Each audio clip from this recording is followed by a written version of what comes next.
Hi, welcome to RAR-Math. Today I'm doing a series of videos on probability and counting practices. Okay, the table below shows some of the possible outcomes of rolling two dice. When you're rolling two die, each die has a six-sided die.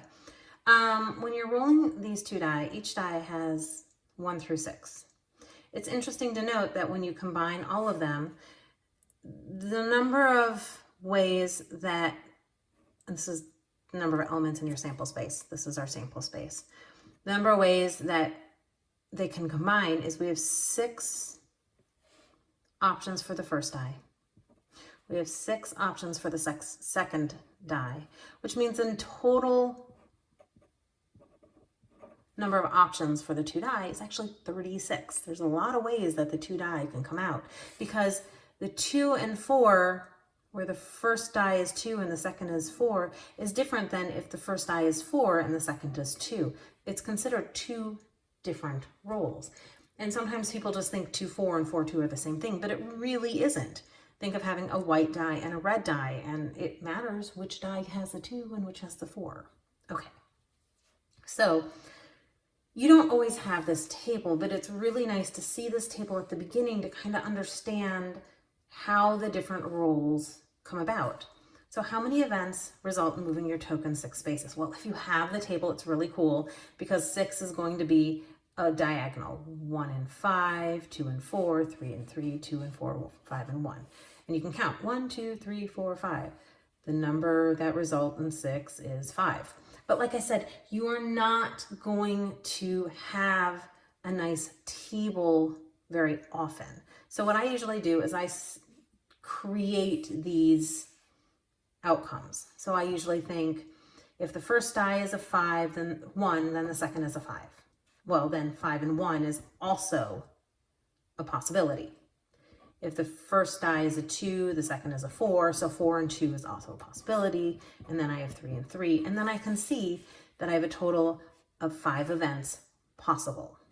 So how many events result in my token moving 9 spaces? Well, 1 won't work because 1 plus 6 is 7. 2 won't work plus 2 plus 6 is 8. So I have to start at 3.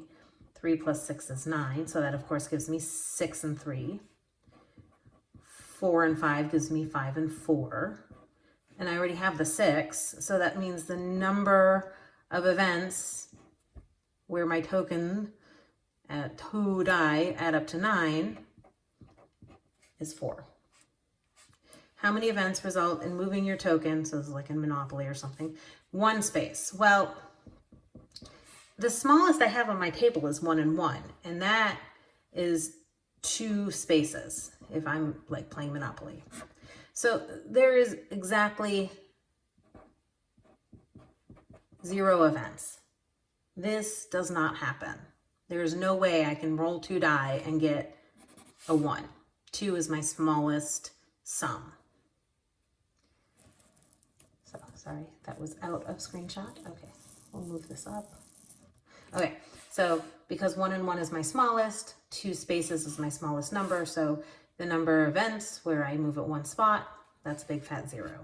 Okay, based on the table, how many events are possible when rolling 2 die? Well, that's what I started off doing before.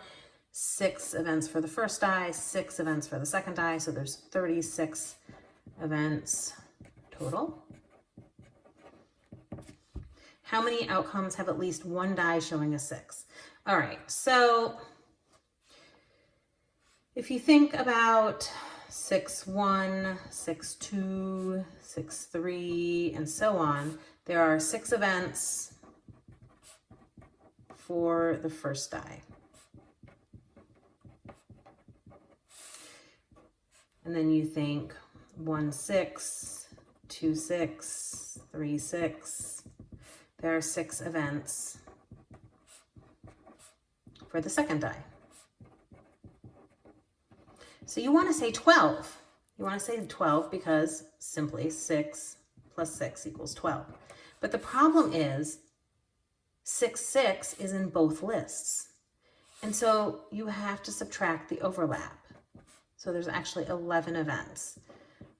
So this is the overlap. Now if we come back up to the table where we started, and we count 1, 2, 3, 4, 5, 6, 7, 8, 9, 10, 11.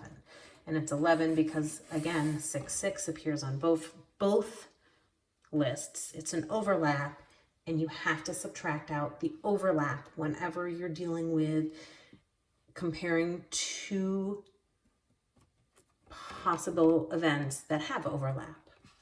So that's why it's 11 and not 12. All right, I hope you've enjoyed this video. Please subscribe to my YouTube channel, like my Facebook page, and I'll see you on the next video. Thanks.